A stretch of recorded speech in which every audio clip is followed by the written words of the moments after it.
এলাকায় কিন্তু ঘুষখুর সুদখুর বাইরে গেছে, বুঝছেন? ঠিক কি না?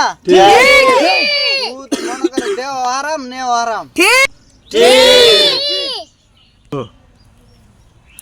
প্রত্যেকে সচেতন থাকতে হবে যেন সুদ প্রত্যেক ঘরে ঘরে ঢুকাইতেছে। এনজিওর মাধ্যমে, বিভিন্ন মানুষের মাধ্যমে, কিছু দালাল আছে, সুদখুর দালাল, তারা কিন্তু কন্টিনিউ সুদের জন্য জড়িত থাকার জন্য অনেক চেষ্টা করতেছে, অনেক পায়তারা করতেছে। ঠিক কি না?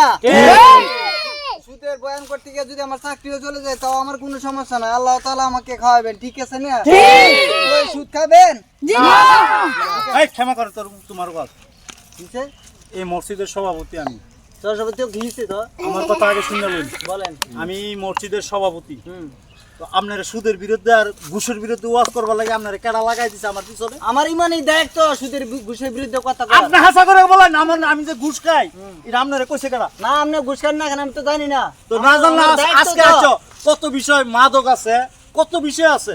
দেশের যুব সমাজ নষ্ট হয়ে যাচ্ছে মাদক খায়। আপনি হেবির হে হারার পিছনে না লাগিয়া আপনি আমার পিছনে লাগছেন কেন? আমার যা দায়িত্ব আমি তা পালন করব। আমার আজকে যে মনে আছে যেটা এটা দায়িত্ব পালন করব। আজকে আমি চাইলে যে আপনার চাকরিটা নোট করে দিতে পারি। আপনি দিতে পারেন, সমস্যা না, চাকরি নোট করে এই, আমার দরকার নাই। উঠেন, আপনার ঠিক মতো আছে? ইমান লাগতো না, যান। আপনি মসজিদে যান। থাকার দরকার নাই। আমি সুদ করেন, খাই, যান। আমি সুদ খাই, সুদের টাকা দিয়ে ইমানের বেতন দেই। আচ্ছা, ঠিক আছে, কই আমি এলাকার চাকরি মানুষ আমার বাধা দিও না। চাকরি করব না। হ্যাঁ, সুদের টাকা দিয়ে ইমাম সাহেবের বেতন দেওয়া হয়। যান, আমরা ইমানিতা তো ইমাম সাহেব লাগতারিতা যান। আপনি তো ভালো ইমাম সাহেব। সবাই মিলে তোরা আমি কি খারাপ